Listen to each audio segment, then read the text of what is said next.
And thank you so much, David. You need no introduction. You are known hither and yon all over the planet. Thank you. Thank you for that touching introduction, and thank you all for your patience. I am so delighted to be with this group today. As you can see behind me, I'm Zooming from my home studio, my home office, where I have worked for about 20 years. My dear wife, thanks to COVID-19, started working at home a few weeks ago, and she decided that rather than working from home, that I should work from room. So here I am in my workspace. And today I'm going to talk to you about just about everything. And I'd like to start off by starting to use the share screen and sharing with you a PowerPoint. So hang on, I'll kick up the share screen feature and see if we can get started with this. And hopefully this will work beautifully. Boom, boom, boom, boom, boom, boom, boom, boom, boom, boom. There we are at the very beginning. That's me, David Fitzsimmons. I'm addressing the Yale Club. I am a cartoonist, columnist, and insultant.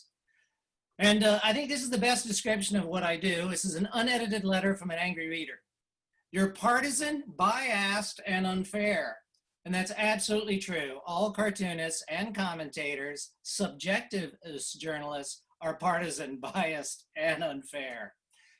Here's an example. This is my cartoon for the coming weekend. This is biased, partisan, and so terribly unfair. And yes, that little quail figure in the corner is a direct theft from Pat Oliphant's wonderful character, his creation, a penguin called Punk. We cartoonists, we always have 2 or 3 more jokes we just want to squeeze in, such as, what'd you learn in school today? To not reopen schools in the middle of a pandemic. Do I get hate mail? Yes, I do. I get lots of hate mail. I used to get snail mail and enjoy it, but now it just comes directly to me thanks to cyberspace. I used to get wonderful death threats, images of myself hanging. I like this insult in the lower right-hand corner. Who would want to use your childlike drawings? Wake up, jackass. Clearly, my mother's handwriting. When I'm not at my drawing board or writing a column, I'm doing stand-up comedy. Saw my ex recently. She told me every time I said I got one of your cartoons, I was faking it. It's a good thing I have a day job, huh, as a cartoonist. And I do want to put in a plug. Tomorrow night, 6 o'clock, I'm doing a fundraiser for breast cancer. Since cancer nailed quite a few family members, I host these little fundraisers, and for information about them, just email me at tuner@tucson.com and I'll give you the Zoom code. Back to what my talk is about. Well, I am syndicated to over 700 newspapers and media sites worldwide. In the United States, I'm the most widely republished editorial cartoonist. The good thing about being syndicated over 700 newspapers is that there are now only 700 newspapers left in the world. My favorite republication was in China Daily, Beijing. I think circulation of about a gazillion. News bulletin, newspapers are dying. At least 1,500 American cities no longer have newspapers. We've got news deserts. I am so blessed and fortunate to be working in Tucson, Arizona for the Arizona Daily Star, which is supported by our community. God bless retirees. I often thought we should deliver statins along with each subscription. Here are a number of the newspapers that are presently in trouble. Denver Post, Miami Herald, New York Daily News, Post-Dispatch. At the bottom, Cleveland Plain Dealer. How much trouble are these newspapers in? Here's a perfect example. Cleveland Plain Dealer. They have a total news staff of 18. 23 is a significant number. There are just 23 editorial cartoonists left working in the United States today. And the numbers are pretty politically evenly divided. But you won't see many conservative cartoonists because they tend to serve the heartland newspapers. Make that 22 editorial cartoonists. A good friend of mine lost his job last week at the Omaha Herald newspaper. Who are the artists I admire? This will be pretty quick. Goya, the first pictojournalist to leave the comfort of the royal court and to go out and depict the reality, the horrors of war he saw around him. Heinrich Clay, a magnificent German artist. Wow, his work just speaks for its beautiful self. Otto Dix, a war veteran who beautifully rendered, again, the horrors of war. Kata Kollwitz, a German artist, a magnificent artist whose son perished in the First World War, and much of her art captured the pain of being a mother to such a terrible loss. Chuck Jones, you can see his influence in my artwork. Hanna-Barbera, you can see influence there. And of course, my all-time favorite, Jeff McNally, a conservative Republican cartoonist who perished about 2 decades ago. Just a magnificent, talented artist. A lot of us started out copying him when we were young. You can see the touch of Chuck Jones, the Warner Brothers cartoon, in the visual styling of my work. Influenced primarily by my visits to middle schools. The kids really seemed to like this type of cartooning style. It was accessible, so I went with it. Do I steal from other artists? Yes, I do.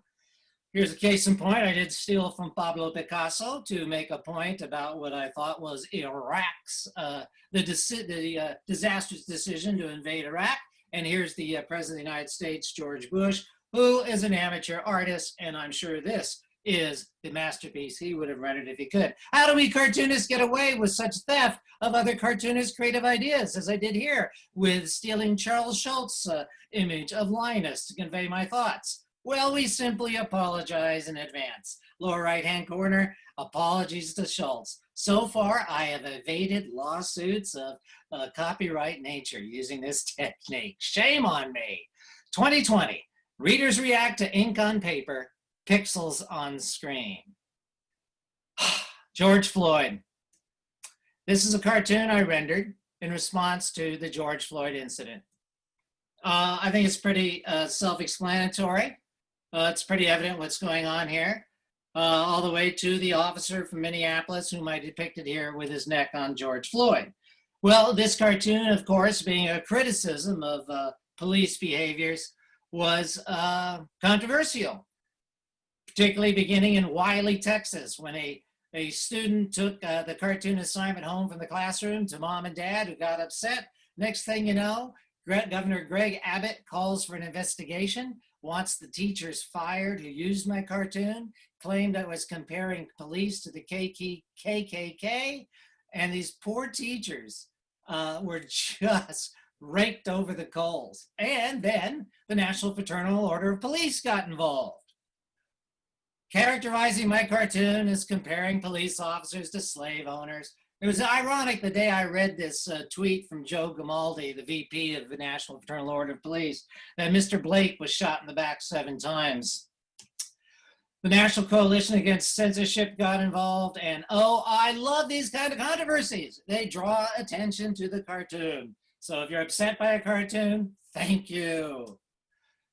And then I checked my email that day. Educate yourself, you Bolshevik dumbass. Love that one.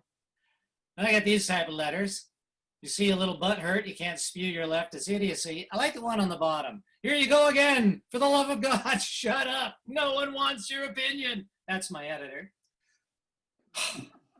My goodness, so articulate. Trump and race. Tell you why that issue matters to me. It's because of proximity and empathy. I've always been a gay rights ally and advocate because my late elder brother was a closeted gay man much of his life.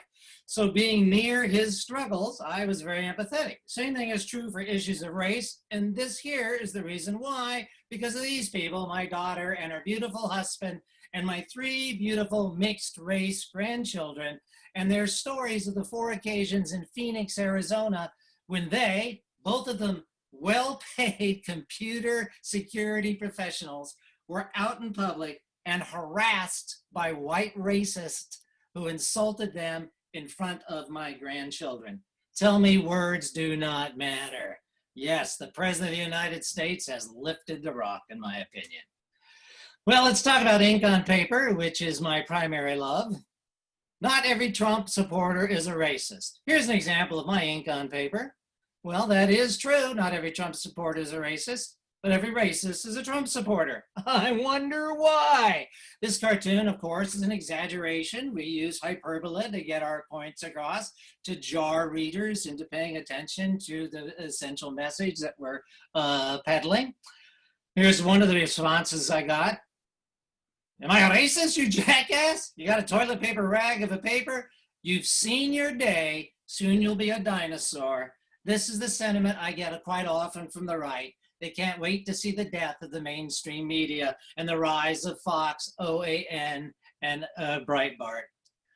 Do you ever stop crying and whining? No, I do not. I'm an Arizona Daily Wildcat fan. Arizona. Arizona's a great inspirational state for me. I'll tell you why. All I gotta do is go down to the hardware store and ask for wing nuts. Try Arizona, particularly our legislature. One of my favorite quotes from the Arizona legislature, I'll never forget it. Many years ago, I once heard one of our more brilliant legislators who serves the Saddlebrook area say, from the well of the Senate, "I will not be defeated by futility." Very profound. The history of social protest art. This will be quick. Boom. Cave guy. He doesn't want to go hunting. He's going to stay behind because he can make images on a wall. He becomes the high priest. He wishes the hunters well. Look, I'll draw you killing that mammoth. Oh my goodness. You're just going to be such a wonderful human being. We're going to prize your talents. Until he makes a fatal mistake by rendering a likeness of the chief of his tribe. I think it's goodbye, cave guy. No tolerance for that kind of mockery, that kind of ridicule, that kind of satire, that kind of social protest art. Then along comes Daumier, 18th century. Wonderful rendering of the legislature. Things certainly haven't changed that much. I think I see Mitch McConnell in there somewhere. Well, here's a nearly fatal mistake that Daumier committed. He drew the king as a pear. Looks inoffensive. What's the big dealio? Well, apparently the French term poire or pear was slang for fool or idiot. This image landed Daumier in the Bastille, where he spent quite a few minutes. Benito, my favorite revolutionary, Benito Franklin, kite flyer and newspaper guy, and an idea man. He produced this cartoon. We all saw it in middle school history classes. Snake cut up into pieces. Got to get together, join, or die to fight off the British. I love this image because it was branded an act of treason by the King of England, and if Ben had been arrested, he would have been drawn and quartered on the spot. A point of pride for cartoonists everywhere. I think that's why the founding fathers and occasional mother wanted to ensure that the founding documents protected freedom of expression. Thomas Nast and Boss Tweed, 19th century. Thomas Nast, who gave the Republican Party the elephant. He gave the Democratic Party, well, he made widely popular for the Democratic Party the image of the jackass, back then considered a noble creature. And he also really made Uncle Sam an image in widespread use for representing the United States of America. He also brought this fellow with him from Bavaria, St. Nicholas, Thomas Nast. He also invented the idea that this guy would live at the North Pole and employ a vast pool of dwarf slave labor. Boss Tweed of the Tammany Hall political graph machine was the most notorious political criminal in the United States in the 19th century and a right target for the work of Thomas Nast. Tweed hated these images of himself drawn by Nast, particularly this one, saying, "I don't care what they write about me. People who voted for me can't read, but they can understand pictures," much as in the case of the current occupant of the Oval Office today. Well, how to get rid of a cartoonist you don't like? Theodore Roosevelt loved Thomas Nast cartoons and decided to appoint him ambassador to Ecuador. Nast went to Ecuador and within half a year was dead from malaria. Sad ending. American politicians have always tried to muzzle satirists. Pennsylvania Governor Pennypacker, 1902, front view, side view, I don't have an image, but he had a huge nose, and for some reason, his little beard made him resemble, according to cartoonists throughout Pennsylvania, a parrot. Pennypacker hated these likenesses, rendering him as a parrot, because it was a really accurate analogy, metaphor for him. He was the mouthpiece of corruption in the state. He asked his lawmakers to make it a crime to ever publish a likeness of an elected official drawn like an animal. They loved it. He signed it into effect. Within a week, a sarcastic editorial was published praising this new law as a noteworthy Animal Protection Act, protecting animals from being compared to lowly politicians, and along with the editorial was a portrait of Governor Pennypacker drawn as a fruit. Certainly didn't break the law, laughed at the law, made readers laugh at the law. It was never tested in the courts. The law was eventually repealed. Pennypacker was not reelected, branded a humorless man. Libel? Libel is one of the devices you might attempt to use to get back at a cartoon you don't like. Good luck. Here's an example of what happened. Paul Conrad, LA Times, wonderful cartoonist. Very proud of the fact that Nixon put him on a Nixon White House enemies list. He once upset a reader so much that the reader hired a dump truck, filled it with horse manure, and dumped the horse manure in the street in front of the LA Times. Well, Conrad loved to draw savage cartoons. And here is the libelous cartoon, which was about LA Mayor Sam Yorty, who was considering running for the White House in '71. Conrad felt LA had way too many problems of its own. Please stay back here in LA, help address these problems. Don't waste your time running for an office. You don't stand a chance. So Conrad drew this cartoon, sap buckets hanging from the trees, and the caption down below, "The sap is running in the maple trees of New Hampshire," was branded libelous by Mayor Sam Yorty. He's considered calling one a sap to be a libelous personal insult. Case went actually to trial and was tossed out. Get out of here, you knucklehead. Do cartoonists need editors? Yes, we do. Here's one of my favorite Paul Conrad cartoons that never saw print. Oh my gosh! Here's another one, David Levine of the Village Voice. Oh my gosh, that's shocking. Do mine like that see print? No, they do not, but they end up on a lot of desktops. I have for you now a story about ink on paper. Munich. I do like to travel. My wife and I, we visited Munich 2 years ago in August, and primarily because I'm fascinated by the rise of the Nazis. Munich is really the seabed where it happened, but also primarily I wanted to worship at the altar of a woman I admire and adore. And I'll tell you her story. I wanted to be in the room where it happened.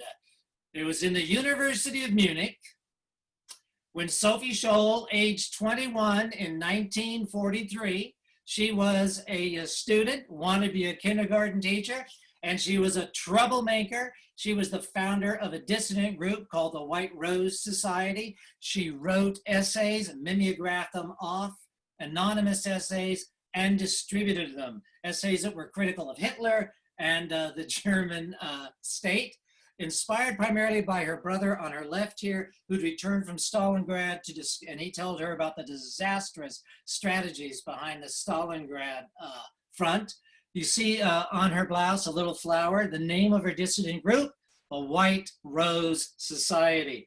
Well, she published a number of essays, and she decided that she really needed to make a broader impact, and she had heard that the Gestapo were holding a national conference at the University of Munich one afternoon, and she walked into this large hall, which I was so profoundly touched to see, because to me it's very meaningful and historic.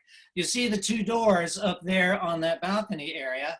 Behind those two doors is where the national gathering of the Gestapo was taking place. And she'd come down those steps to the right of the door with her mimeographed copies. She was going to lay them outside the door. She was late. The bell rang. The doors swung open. She flung her essays up into the air, and they drifted down like snowflakes as German officers came out and found them and read them. And she ran and scurried. A custodian pointed her out to Gestapo members, and she was arrested on these steps. Sophie Scholl. She was tried before a Nazi tribunal.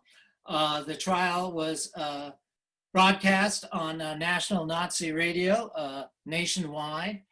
She was found guilty of treason, and she was sentenced to die. And at 5 o'clock that afternoon, Sophie Scholl was led into the basement beneath the courthouse, where she was guillotined, along with a number of her co-conspirators. Guillotined for what? For ink on paper, for ideas. Words matter. I was touched to see there was a beautiful bust of Sophie Scholl in that hall, and even more profound, a beautiful white rose. A custodian there on the spot showed to me other white roses which people would leave almost daily in memory of Sophie Scholl's courageous resistance against the Nazis.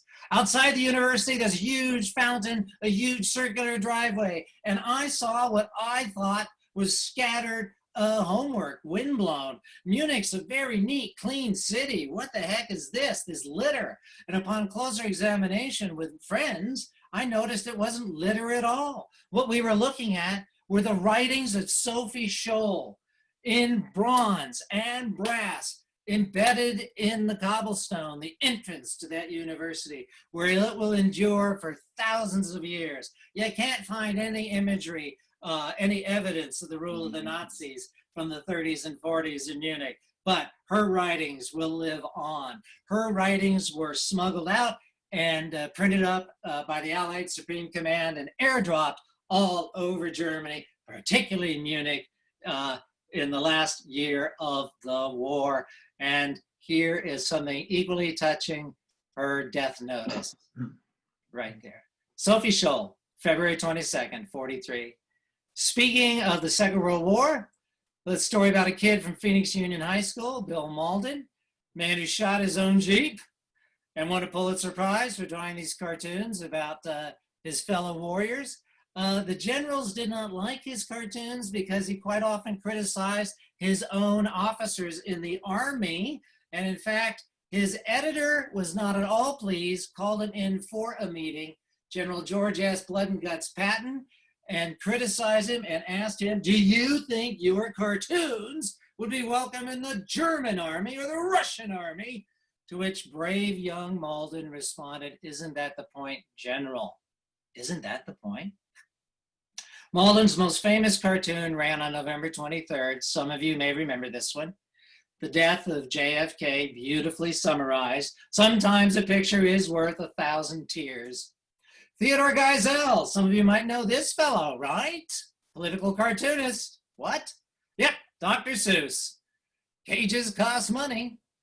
Horton Hears a Who. His work is always curious to me because it is political. Horton Hears a Who he once described as being based upon his thoughts about Hiroshima and Nagasaki and the people down there. We are here, we are here, we are here. Americans love satire. Here's a story about a preacher and a porn hustler that embodies that ideal. Falwell versus Flint. Jerry Falwell talks about his first time. This ad ran on the back of a Hustler magazine.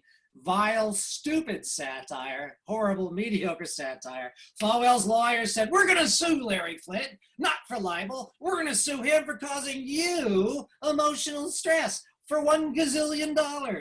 Well, this case wound its way up through the courts and went all the way to the Supreme Court, where the Supreme said, no way, forget it, get out of here, you knuckleheads. Why? Because if you can sue a cartoonist for causing emotional stress, goodbye Jon Stewart, goodbye Rush Limbaugh, goodbye Saturday Night Live, goodbye satire. Nope, in America, it's a high value. We fear no idea. Unlike some societies, here's an example. The whisper joke. How would you like to live in a society where you have to whisper a joke? A friend of mine from the old Soviet Union told me this was a joke he could not speak aloud when he was much younger. After meeting with Premier Khrushchev, a Russian apparatchik was arrested for shouting, Khrushchev is a lunatic, as he left the Kremlin. A Soviet court sentenced him to 21 years in a Siberian gulag. 1 year for insulting the premier, additional 20 years for revealing a state secret. Bit funny. Jokes in Hitler's Germany. Why wouldn't you tell a joke? Humor is an effective weapon against authoritarians. Here's an example. This fellow, the Jon Stewart of Egypt, Basim Rafat Mohammed Youssef. Hilarious from 2011 to 2014. Now, he had to go. But he was inspired by his hero, an American arrested Republican obscenity in Milwaukee in '72. Some of you might recognize this naughty boy who was an American. He was inspired by this guy who arrested twice in LA, Chicago in 62, Greenwich Village in 64, Lenny Bruce. We fear no idea. We fear no comedians. It's authoritarians who fear ideas. Perfect example, Tiananmen Square. Look at that beautiful statue, inspired by our own goddess of liberty. Well, you know what happened there? Massacre. This government actually believes that tanks can kill a good idea. You can't kill a good idea. The revolutionaries understood that. The government of Iran does not understand that. You can't kill an idea, such as a people's yearning for democracy. The events in Tehran inspired this cartoon, which I'm pleased to say was circulated in Tehran and is used in a TED Talk by a Iranian dissident to this day. This young lady, Atina Farghadani, is in a sense a martyr to creative expression. She drew this cartoon after an election in Tehran, drawing the ballot counters as monkeys and goats. This cartoon was considered a crime against the mullahs. She was sentenced to 12 years in prison for this image. Well, actually 12 years plus some time, because she thanked her attorney in court by shaking his hand, and shaking his hand or touching a male in a courtroom cost her additional time, added on to her sentence. Thanks to Amnesty International, 18 months, and she was out living elsewhere. Words matter.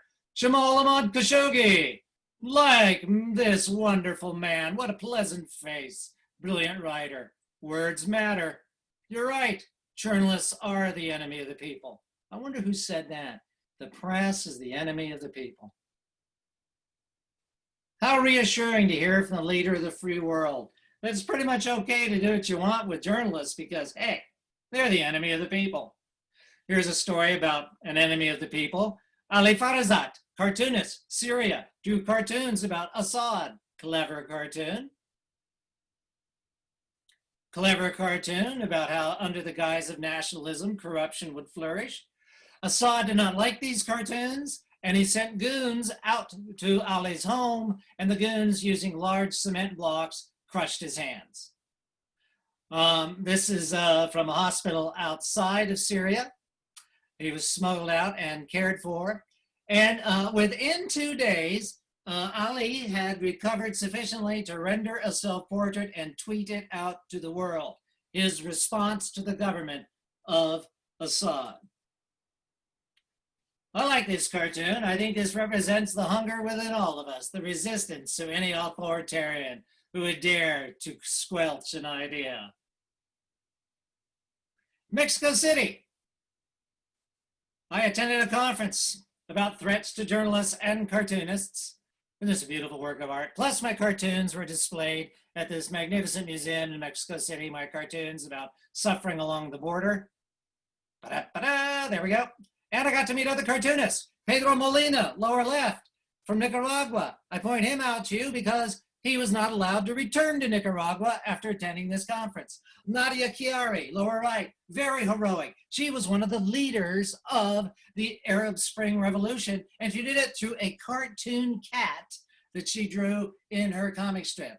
Up above, these two brothers, Hussein and Imad Hajjad from Jordan. I'll talk about these two characters later. They figure prominently in another story.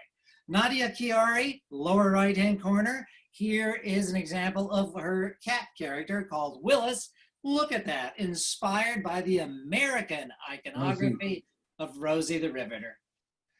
Hussein and Imad, they would tell me stories about, number one, because they were not devout, because they were irreligious and critical of their culture and their governments, they had both been in and out of jail. And on one occasion, Hussein had drawn a cartoon, landed him in jail for a week. He calls his older brother, Imad, who is visiting the king. He's been invited to see the king who likes his work. And Hussein says, hey, Imad, can you talk to the king? Can you do something to get me out of jail? Imad said, no. Remember when you were younger and you held me down, you bully, and you spit on my face? I will talk to you in a week. And then they both laughed about this. They were so accustomed to the hardship of living in a repressive society. This is an example of Imad's cartoons. He's probably the most famous cartoonist in the Middle East. This is his rendering about John Bolton's book. Yeah, very clever. France. I bring up France because, well, this global cartooning forum I attended is relevant. Oh, very impressive. Yes, there I am, the headphones. Here's an example of what I found. Turkey, this wonderful young cartoonist. So happy to be in Paris. And right after I took this picture, he gets a text. He is forbidden from returning home to Turkey because of his cartoons critical of Erdogan. And I guess that's perfectly fine, right? Because, well, journalists are the enemy of the people. 5 lessons from the Global Forum. Around the world, democracies are dying, newspapers are dying, free press is dying, journalists are dying, and fine wine cures the blues. Ah, Paris. Thank goodness there was plenty of security around our meeting, and here's why. Charlie Hebdo. I want to refresh your memory. January 7th, 2015. Some people do fear ideas, those with authoritarian bents. They will always lose because their ideology is rigid. It's my belief that flexible societies endure, rigid societies and ideologies never endure. 11 injured, 12 killed. Among the dead were 9 cartoonists and writers. Terrifying, threatening individuals. Why? Because they contain ideas and they can express them. Je suis Charlie. We are all Charlie. Mohammed. Yep, here they are. These are the 12 cartoons set the world on fire. Poorly rendered, not that good. Really, not that bold. And I just wanted to point out to the world that seems so upset about any likenesses of Mohammed being depicted, that when South Park first began 1,000 years ago, always in the beginning was a likeness of Mohammed. We also attended a satire festival in Syndicated, which is in the middle of Paris, where 300 of we cartoonists gathered to be examined like zoo animals from people all over Europe. Great fun. The Salon of International Caricature and Humor. And we took the train with my good friend, Imad Hajjaj, and his beautiful wife, Lena. Syndicated on a very busy day. No cafes, no shops, no hotels. Here's the center of town, and there was just a high school where a gathering was held, and I learned the most popular pastime, beginning every day at 11. Here are 300 cartoonists in a tent having a wonderful time solving all of the world's problems, and here's my host, and I include my host because he said something very interesting to me on that day we first met at the lunch table. He told me for the first time in his life he had just visited Normandy. And he thanked me for the American contributions to, in a sense, rescuing his country. And I told him that I was particularly touched because Fitzsimmons did indeed perish at Normandy on that day. And I also wanted to thank him for a number of other contributions. It was a fair trade, I thought, because, well, they gave us Lafayette, the Statue of Liberty, and perhaps many of the ideals we shared in our revolution, and most importantly, Brigitte Bardot. Here's what we did at the Cartoonist Convention. We drew each other quite a bit, and we met thousands of tourists from all over Europe who wanted to meet us. They do prize editorial cartoons. Here, I include these 3 chaps with my beautiful bride because these 3 gentlemen are very courageous, because they are exceptional cartoonists who are critical of their own culture and society, much as I am critical of my own culture and society. Very brave individuals. And here's the prize for the best cartoonist in the world, according to this French satire festival. You get to win a cow, and you can take it home with you. I did not win the cow. And besides, I didn't want to carry a cow with me, but here's an example. One cartoonist did. In 1994, that cartoonist took his cow up to the Eiffel Tower to proudly display it. That's a sane behavior. Well, here's again my good friend Lena and Imad. Wonderful time seeing them yet again. And I include this image just to bring home the idea that we became close friends. Which brings me to the present moment, when I get this email 2 weeks ago that my friend had been arrested on Wednesday and it was facing 5 years in prison for the cybercrime of insulting an Arab country. Here's an image of him being arrested, which was sent to me by his brother Hussein. And he's my age, and I know he's in vulnerable health. Ironically, I could talk about this, I won't talk this about length, but his country has been remarkably effective when it comes to dealing with the coronavirus. Here's the cartoon that got him into trouble. He was criticizing UAE's leader, the deal that they signed with Israel, and he was criticizing him because the leader was embarrassed because the leader's sale the sale of F-35s by the United States to that leader was prohibited by Israel under the terms of the agreement. And so this is a cartoon that would have cost him 5 years in prison. And why not, right? Go ahead, arrest all the cartoonists you want. Press is the enemy of the people. So I began a campaign, and others joined in, contacting all the essential groups. I'm pleased to say that, well, within a week, he was freed. And it appears that he is remaining free to this day. His charges were downgraded, and apparently when he went in to face the downgraded charges, the downgraded charges were completely lifted. And this was maybe the most beautiful message I think I've ever gotten on Facebook. 2 lessons: fear no idea, words matter. And in an interesting way, there's a balance to be struck between those 2 notions. There's sort of a tightrope we all need to walk when we contemplate the majesty, I think, of these 2 courageous, revolutionary, enlightened notions. Fear no words, fear no ideas. These words matter, and these words matter as well. Sacred cows make the best hamburger. I am Dave Fitzsimmons, and let's see if I can figure out how to do this stop share and get back to you, which I happily can. I am back. Now, if it's not already 4 o'clock in the evening, I'm sorry that was a little bit long. Hope some of you are still awake. I'd be so happy to answer questions. David, yes, this is Jim. We agreed you would handle the Q&A. Yes, sir. But I want to thank you. Amazing talk. Very interesting, very stimulating, thought-provoking, and it pulled a few heartstrings too. Oh, Thank you so much. I'm glad to hear that. I will look in the participants panel to see if I have any questions at this point, or anyone who has a hand to raise. But I guess I don't see any at this point. David, they'll be in the chat section. All righty. Then I will. Can you see chat? Yep. I don't think it's Chad. There's one Q&A from JHF, and the question that I can see, if you can't see it, Yeah, I from can't see. JAF, and it came actually before the beginning of the talk. Oh. And it goes, does anyone exercise editorial control over the content of your cartoons? I think you answered that already.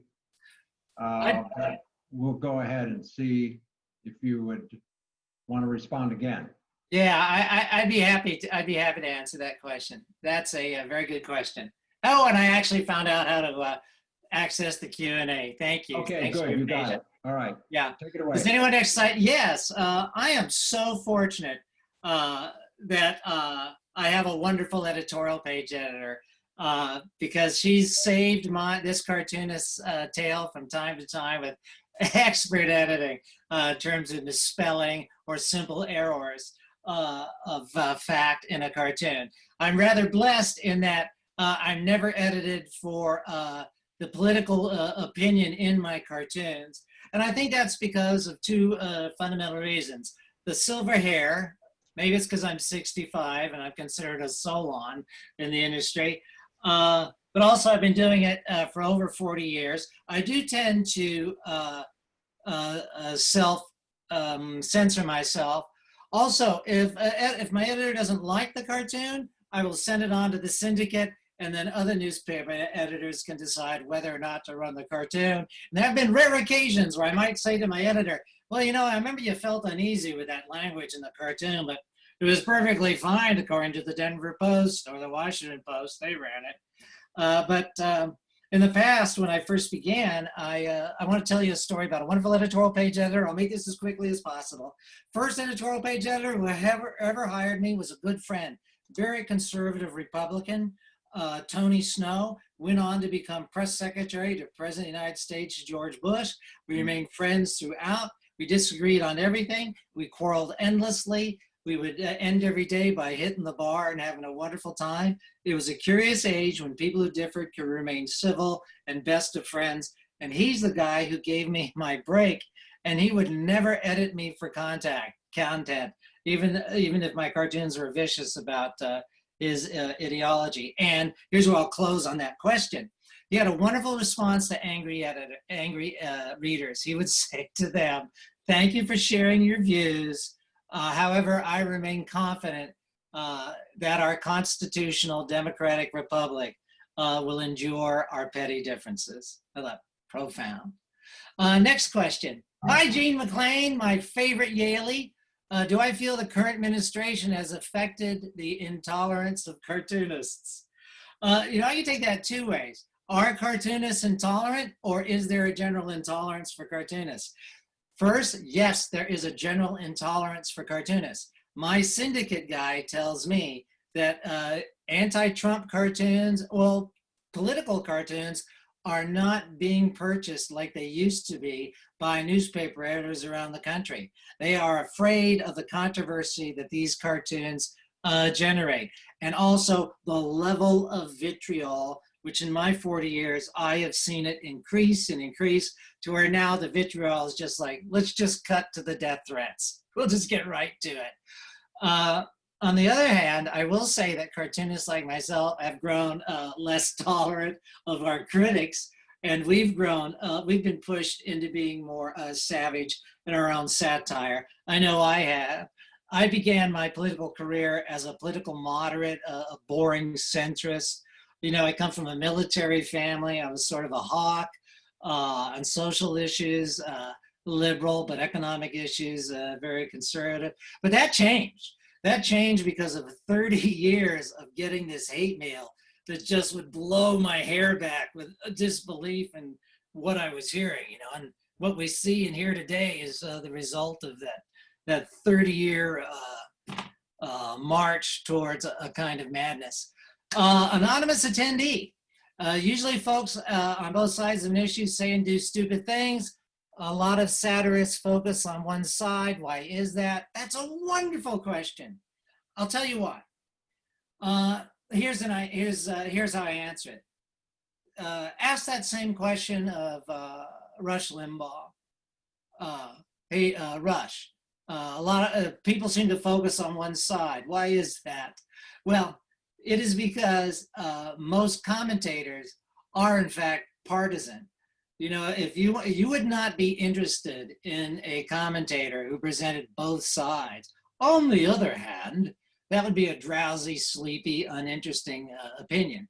Editorial cartoonists must express an opinion, and all cartoonists, right or left, are partisan. That is their nature. My views are, yeah, I'm partisan, I'm biased, and I am unfair. Also, I would say that, as I noted earlier before, the numbers are about even up now in the United States.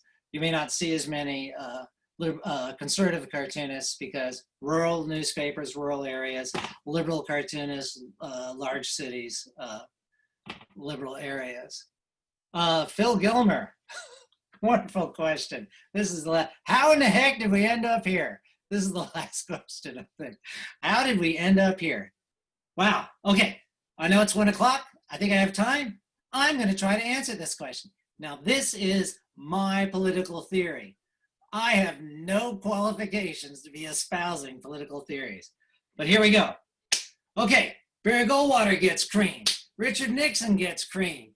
Conservative money backers think, what are we gonna do? We keep getting creamed. Let's fund some think tanks. Let's back up. Let's think how to regrow and reshape the Republican Party. So they do. So in the 80s, with these think tanks and these actions, what happens? The fairness doctrine boom, done away with. Rush Limbaugh, AM radio appears. Think tanks feed these shock jocks right-wing talking points. Think tanks, General Electric, Ronald Reagan. Reagan runs for the presidency. These guys are beginning to espouse these what I call world turned upside down ideas. For example, get rid of affirmative action. That'll help minorities. Stop taxing wealthy people. That'll make the rest of us richer. The world gets turned upside down. The rhetoric of these Ayn Randish-like think tanks. Well, the shock jocks on radio take it even further. They ridicule and criticize women, gays, African Americans, civil rights, feminism, environmentalists. Guys will listen to this 30 years, Fox News arrives. Also, what's being taught is the hatred and loathing of progressive and liberal values. So you have, on the surface, the Republican Party, Chamber of Commerce types, but the undersurface, underneath, you got the talk radio and you got the Fox News training adherents of their party to hate and despise and loathe liberals, progressive, they're all socialists, they all want to destroy our country, yada, yada, yada. So how do we get here? Right now, the President of the United States is that caller on line one. He's that Archie Bunker crossed with this sort of tornadic Tasmanian devil. And so every time I hear Trump speak, I think, my gosh, these are the callers on line one I've been listening to for 30 years, who've been trained to make assertions without engaging in critical thinking or any kind of reflective action. I think that's pretty much how we got here. At a point where, in terms of the Republican Party, Lucifer's tail is now wagging that dog. Talk radio, Fox is in charge, and the Chamber of Commerce guys are like, what happened to our party? You know, Mitt Romney types, John McCain's, what happened to their party? It's my hope that they will be able to repair and preserve the best of their party when this is all behind us. What does the bottom of my t-shirt say? Hamilton, Jefferson, Madison, Washington, and Burr. Yeah, I'm a big Hamilton fan. In fact, it's sort of been like my Christian memorial mass service. My wife and I attended almost daily. I love the music. I find it inspiring, and in some ways it gives me the strength to go on and do my best. I wonder if I have any more questions at this point. Oh, I love to see your questions in the week online. Oh, glad to hear it. The only way I find out when and where my cartoons show up is when a reader is kind enough to tell me or to send me a note, as one did a couple of months ago from Singapore. It's like, wow, that is cool. How do I choose what to satirize? Well, it's generally what moves in me the most immediate emotional response. And then in a sort of form of backwards thinking, backwards work, I try to rationalize that emotional response. My opinions are going to be essentially superficial because I'm forced to make to render an opinion quickly. I mean, I find out about the president's coronavirus just this morning around 5:30. I start to drawing the cartoon. I have it done by 8:30, and then it's online and posted by 10. It's like Bill Malden, the cartoonist, said the tough job about being a cartoonist is, what do you do with the other 23 hours of the day? Do not tell my editor I said that. I'm looking at more questions.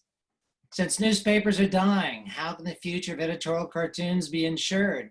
I'm not sure that they can be.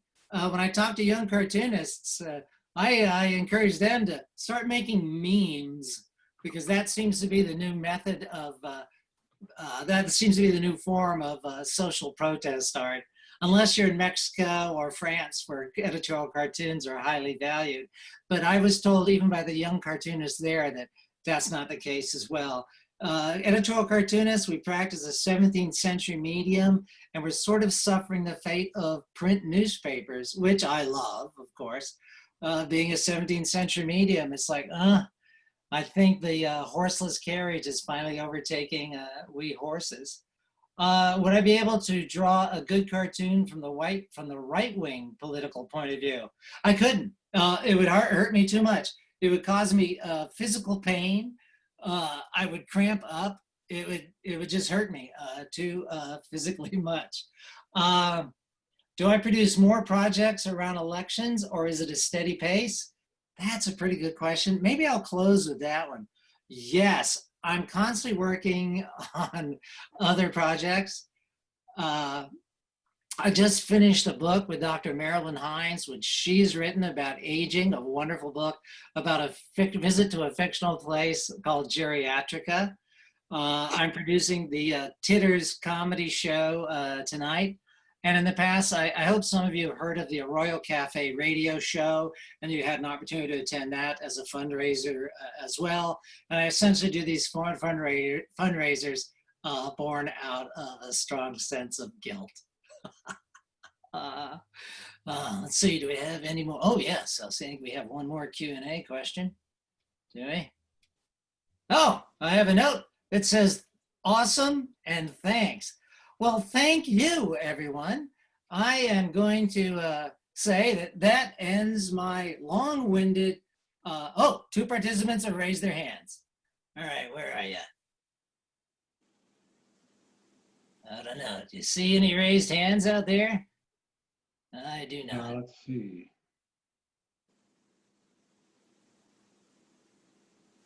I cannot find it, David, how to get there. All right. Attendees, maybe attendees. Okay. We have Hughes, and I'm going to push to talk, and we also have Gordon. Oh, terrific. Gordon can talk. We can put him in chat, I think. Okay. And let's see. Helen Landerman and Jim Hayes. No, yeah. We have Hughes. We can push him to talk. And let's see, anybody else? I don't see any other hands. Yeah, just 2. So Gordon and is it Gordon and Hughes? Okay. Can you hear me? I can hear you. Thank you. This is Allison Hughes, David. How are you? I'm unusually cheerful today for all the very wrong reasons. I enjoyed everything you've said. It was very substantive, very broad-based. My question is, what is the most difficult subject matter that you feel you have to deal with in representing in a cartoon? That's a very good question. And in a sense, my answer might not be what you expect. It's generally not tied to issues or subject matter as much as it's tied to proximity. I feel much more conscientious about cartooning a local subject or criticizing an individual, a citizen servant, whom I would consider a neighbor here in the Valley. So I'm a little bit more sensitive about how to criticize someone in my valley, in my village, in my community, than I would be about the President of the United States or a villain on the other side of the world. On the flip side of that, I have to say, the more insensitive I can be, the more entertaining I find it. Thank you. Good question. I guess, Gordon? I think he's allowed to talk. I'll have to unmute him. Can you unmute him? Can you hear me, David? Yeah, I can hear you, Gordon. Right, this is Gordon Beggs. I was the beneficiary of a very nice cartoon of me from an Arizona Daily Star session that you sent me. My question is about these conferences that you've described. Yeah. How often do they occur? Are this kind of irregular? I'm curious about how they get together. The conference in Paris, the Global Cartooning Forum, they gather annually, and they're a very serious organization because they have a global voice, and they represent the collective voice of cartoonists around the world. And we, as a collective voice, can call attention to the plight of cartoonists like my friend Imad, or other cartoonists. So we meet annually. The American Association of Editorial Cartoonists meets annually. Our organization is so tiny now. One time it numbered over 1,000 members. Now there are 23. We gathered this year over Zoom with a gathering of Canadian cartoonists. And the Mexico conference, that is also an annual event. It's primarily attended by Latin American cartoonists and European cartoonists. But I was delighted to attend that one as well. Of course, in my youth, when newspapers were flush with cash, there were many more learning opportunities in terms of travel to conferences. But so the primary organization for my group is the American Association of Editorial Cartoonists, who does meet annually. Good question. Thank you, David, for a great talk. Oh, you're welcome. You know, I don't mean to interrupt you here, but I got a request wanting how I draw, and I'd be happy to demonstrate that.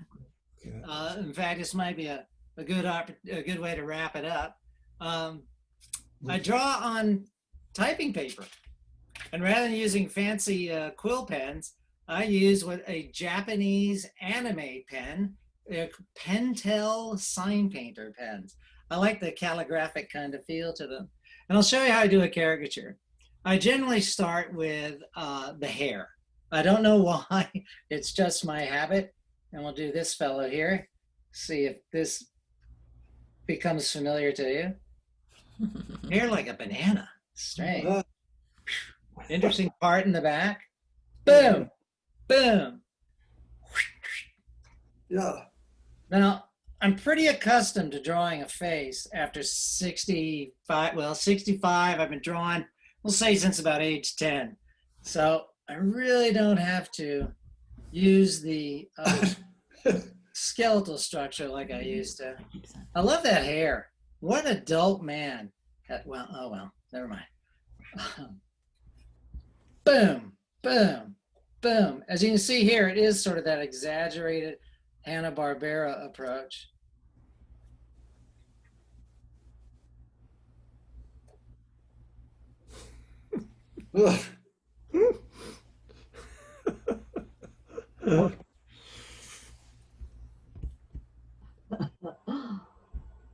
Wonderful. David, while you're working on that, this is Jim. I see there's one open question from Paula. All righty. If you can see it. If not, I'll read it. I don't know. I'm having so much fun right now. That's good. No. We all know who that is, of course. That's right. Did you Yeah. see the question from Paula? Let's see, down in Q&A. Yes. Oh, I'd be happy to give you an update on the health of the characters in the Royal Cafe column. First one, it's a cute story.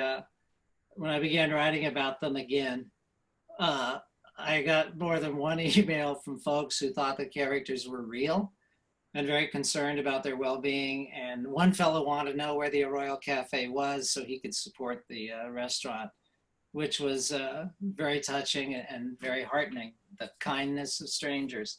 I created the cafe to talk about issues that are complicated and require a little context. So in their conversation, they discuss the context of events. The health of them all. Rosa, strong as a fox. Rosa, the waitress, is smart, wears a mask, engaged in social distancing. True also of Carlos, the owner of the restaurant, who reluctantly closed the restaurant down temporarily. He and Rosa are doing okay. They have relatives and friends who are ill because their Latinx community has been hard hit. Lurleen, who lives in a trailer park, she still works at the grocery store, and she's healthy behind the plexiglass. We don't know how much longer. Sour Frank, of course, being a Trump supporter, he took ill. He was intubated. He survived, thankfully. And he was back with the group, wheezing and gasping a bit. And of course, still supporting Donald Trump, even in spite of what happened to him. And myself, I'm feeling pretty good. So I still show up Saturday mornings. And in fact, I did have a Saturday morning column written for tomorrow about the Arroyo Cafe, making great fun of the president's tax situation. But I decided, in light of his health issue, to pull it. Just to give a pause here out of humane courtesy to another individual who's fallen ill. In spite of being terribly proud of my jokes, such as, well, did you hear that he paid a porn star more than he paid in taxes? Well, according to Stormy Daniel, it all evened out in the end because she said her experience with him was very taxing. Long-winded answer to that question. There's one more point here. Proud to live in Tucson because you're here in the papers here. Thank you for that. That kind of kindness and encouragement is reassuring, and it means the world to this radical left-wing pinko bomb thrower and to this old school journalist who loves his newspaper. So thank you very much. That Well, was Jim, the answer to how are we Helen, doing, I Jim? believe. That was Helen. That was your answer to Helen, I believe, right? Yes, yes. Okay. Well, it seems like we're all done. Just terrific, David. So pleased. I think it was a big success. We had around 50 or 55 attendees. We are paid limit up to 100, so there's always room for more, but maybe next time. And thank you again so much. Terrific. Oh, it was my pleasure and my honor. Everyone stay safe, well, and sane. Take Bye, care. everybody. I'm Bye. shutting it down now. Bye, everyone. Thanks, David.